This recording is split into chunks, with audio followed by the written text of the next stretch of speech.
전쟁 없는 세상을 꿈꾸기에 전쟁을 연구합니다. 안녕하세요. 뉴스멘터리 전쟁과 사람 허준입니다. 안녕하세요. 윤지연입니다.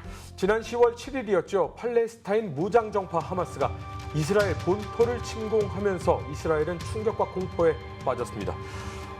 이스라엘 본토가 전면적인 공격을 당한 것은요. 지난 1973년 4차 중동전쟁 이후 처음이었습니다. 네, 맞습니다. 이 욤키푸르 전쟁으로 잘 알려진 4차 중동 전쟁에 대해서 오늘은 자세하게 이야기 나눠보도록 하겠습니다. 두 분 모시고 이야기 나눠봐야겠죠? 오늘 임용환 소장님, 태상호 기자님 모셨습니다. 안녕하세요. 안녕하세요.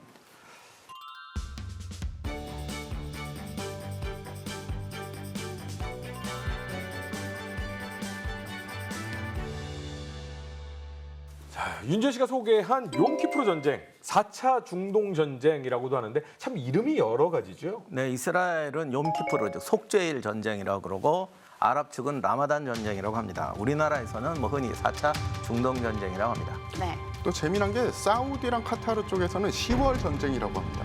왜냐하면은 욤키푸르는 이스라엘의 명절이고 그리고 라마단이라고 하면 또 이쪽의 명절이니까 네. 어떻게 보면은 그런 우리가 어떤 이득을 취하지 않았다. 그냥 10월에 일어난 전쟁이다. 이런 식으로 해서 10월 전쟁, 3차는 6월 전쟁 이런 식으로 우리나라도 옛날에 10월 전쟁이라고 많이 했어요. 평행 이론 마냥 앞서서 허준 씨가 1973년이라고 했고 올해는 10월 7일이라고 했어요. 그 1973년은 10월 6일이었잖아요. 10월 6일. 그러니까 어떻게 다 공교롭게 50년 전에 있었던 일입니다. 당시 이전에 1차, 3차 중동 전쟁이 있었는데요. 네. 1차 전에서 실패를 하니까 2차, 3차 이제 절치부심하고 공격을 했는데 어떻게 된 게 2차, 3차 갈수록 아랍이 더 큰 치욕을 당하게 됩니다. 3차 중동전에서 정말 극에 달해서 6일 전쟁이라고 하지만 실제로 각 나라가 깨진 건 이틀, 3일 만에 깨졌고 그리고 이제 영토 상실을 하게 되죠. 요르단 서한 지구도 빼앗기고 가자 지구도 빼앗기게 됩니다. 그리고 시리아는 이제 그 중요한 골란고원을 빼앗기게 되죠. 그 방어 기지로서도 굉장히 중요했고 사실 그곳을 뺏기는 순간 시리아는 뭐 훤히 내려다 보이는 지역이었었죠. 시리아가 위험한 것보다도 이스라엘이 골란고원이 사실 골란고원이 없었으면 4차 중동전 때 이스라엘은 당할 수도 있었어요. 그만큼 이스라엘 방어에서 중요한 지역이고요. 그다음에 그 갈릴리 호수 수원 문제가 있어요. 그러니까 이게 이스라엘한테는 이게 정말 생존이 걸린 땅이고 근데 이게 자기 땅이 아니라 남에서 뺏은 땅이라는 거지. 남한테서 뺏었는데 이스라엘은 생존이 걸린 땅이에요. 이러다 보니까 이제 문제가 이제 심각해지는 겁니다. 그런데 또 하나 문제가 이렇게 졌는데 특히 이집트가 이제 굴욕적인 패배를 당했는데 사실 나세르도 자기 하야하려고 그랬거든요. 그런데 오히려 패전을 통해서 나세르 인기가 더 올라갑니다. 정말 불가사의해요. 그러니까 이제 나세르가 힘을 얻었지만 아무렇든 이걸 회복을 해야 될 거 아니에요. 그래서 이거를 절치부심해서 군비 재정비를 시작합니다.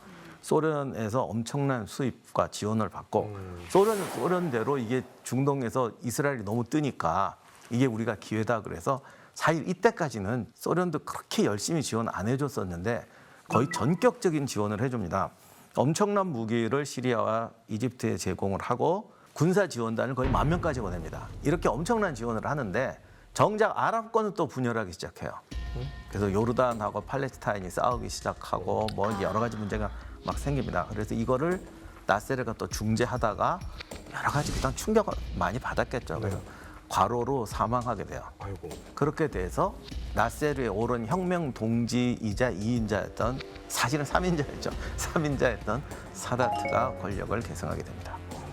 근데 뭐 사드가 권력을 계승을 했지만 워낙 나세르의 인기가 좋았기 때문에 그 유지를 이어가는 게 현명한 방법이겠죠. 사다트의 딜레마였는데 두 가지 문제가 있었어요. 3차 중동전 때문에 수에즈 운하를 이스라엘이 점령하고 있어서 수에즈 운하가 막힙니다. 네. 수에즈 운하가 이집트 재정의 몇십 %예요. 그렇죠. 돈줄이 끊기니까 실용주의 할 수가 없잖아. 그리고 3차 중동전에서 지고 나니까 민족 감정이 막 끌어올라요. 이집트가 얼마나 뼈대 있는 국가예요. 그러니 이 복수해야 된다는 걸 안 하면서 실용주의, 민족주의를 얘기하는 게 이게 또 이제 말이 안 되는 거죠. 그렇죠. 그래서 말씀하신 대로 사실 골란고원을 어떤 식으로 표현을 하냐면 골란고원에 이스라엘 국기가 꽂히면 네. 시리아를 향하는 칼끝이 꽂혀 있다고 하고요. 시리아의 국기가 꽂혀 있으면 이스라엘을 향하는 칼끝이 글로 가 있다. 이 정도의 전략적인 요충지입니다. 그렇죠.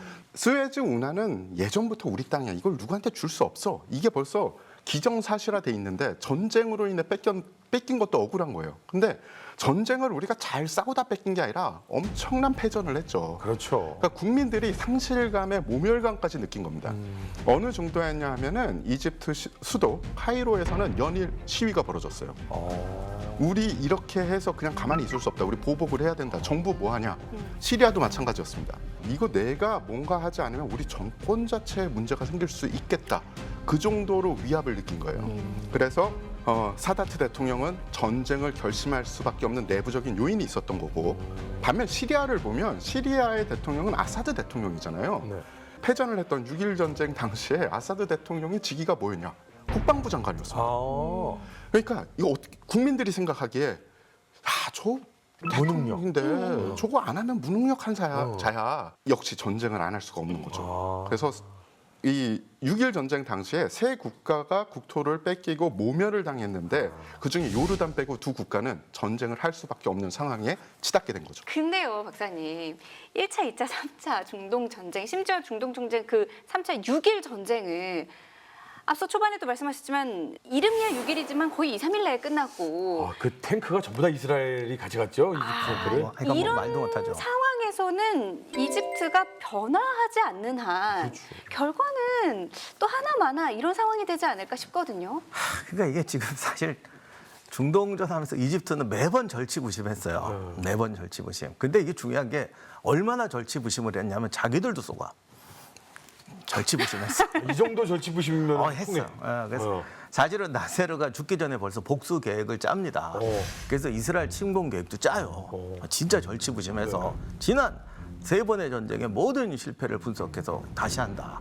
짰어요. 네. 그래서 원래 1972년 11월 15일에 개전하도록 돼 있었습니다. 근데 그 전에 이제 나세르가 죽어서 사다트가 대통령이 됐거든요.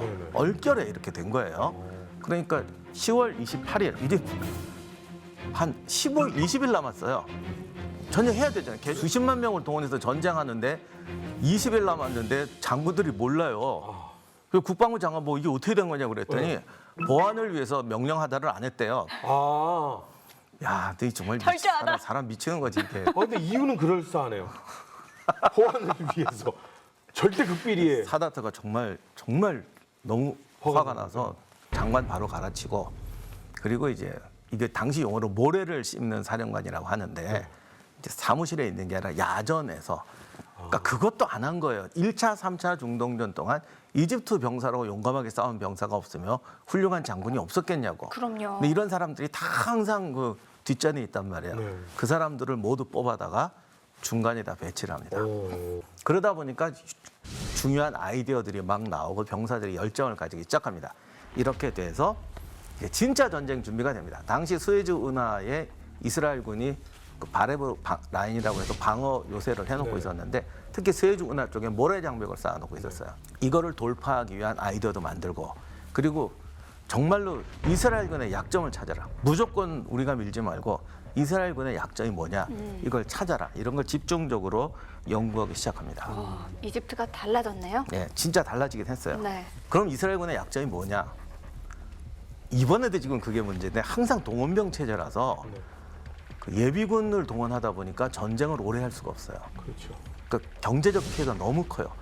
아니, 놀고 있는 청년을 군대로 데려오는 거하고 지금 일자리에서 일하는 사람들을 데려오는 게 이스라엘이기 때문에 비용이 너무 커요. 그리고 수에즈를 그때 방어를 하고 있는데 이스라엘 영토에서 너무 멀다 보니까 이거 유지하는데 비용이 너무 많이 들어가는 겁니다. 이집트군은 이 동원 체제의 약점, 그리고 허술한 방어체, 일선 방어체제의 약점을 돌파하면은 굉장히 획기적인 전술을 사용할 수가 있습니다.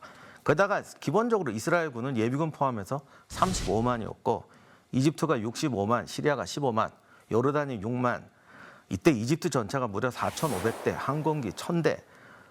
어쨌든 두 곳에서 전쟁은 시작이 됐습니다. 네. 그건 맞습니다. 역사에 기록이 돼 있죠. 예.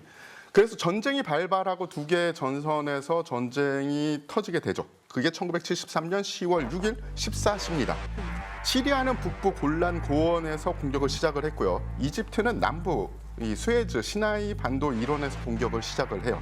이집트군은 정말 작전을 잘 짰어요. 일단 이집트군의 공격은 크게 세 단계로 구별이 되는데 1단계는 일단 집결해서 공격하는 겁니다. 이게 무슨 말이냐면 방금 말씀하셨지만 이스라엘군이 눈치채지 못했을 때 기습적으로 공격을 시작하는 거죠. 당시 누가 봐도 수에즈 운하 앞에 이집트군이 10만 명이 바글바글 했거든요. 그러니까 그냥 거기 초소에 있던 병사들은 이거 뭔 일 난다고 계속 보내는데 이제 이스라엘 쪽에서는 대응이 느린 겁니다. 어쨌든 이게 뭐 마르완이었 작전이었든 뭐였든 그동안의 그 가짜 동원이었든 성공을 해서 기습적으로 공격을 시작하게 됩니다.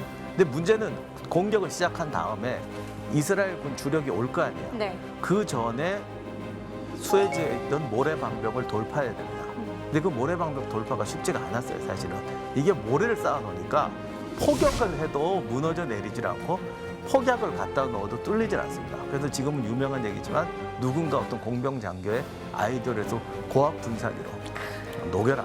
그다음 이제 3단계가 제일 중요한 건데 당시 이집트군의 전략 목적은 이스라엘 정복이 아닙니다. 수에즈 탈환이에요.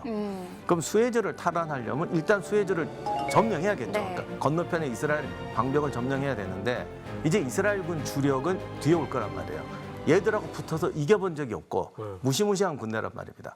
그러면 이거를 경멸해야 이스라엘군이 수에즈를 다시 공격하려는 의지를 포기하고 수에즈가 완전히 이집트 것이 되는 거예요. 그래서 이게 세 번째가 중요한데 방벽을 건너간 다음에 멀리 가는 것이 아니라 교두보를 확보하고 방어진을 펴니다. 그러면 이스라엘은 동원 체제이기 때문에 반드시 신속하게 오고 네. 항상 공격 위주에 왜 전쟁을 빨리 끝내야 되니까 그러면 공격해 올 때 전쟁사의 철칙 우리가 선택한 곳에서 선택한 방법으로 싸운다. 이게 전쟁사의 정말 중요한 철칙이거든요. 이집트군 이걸 실현하자는 거예요.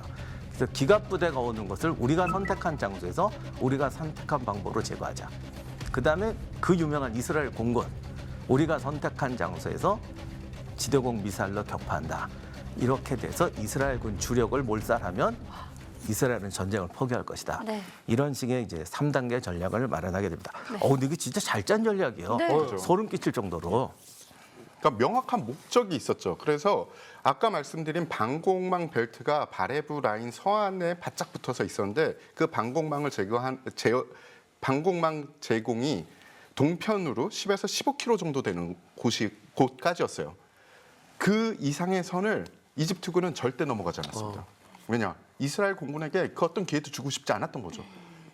오케이. 이집트 쪽은 그래 좀 믿어볼 수 있겠어. 시리아 쪽은 지금 어떤 상태인가요? 시리아 쪽도 동일합니다. 처음에 제일 먼저 폭격을 시작한 건 시리아 공군이었어요.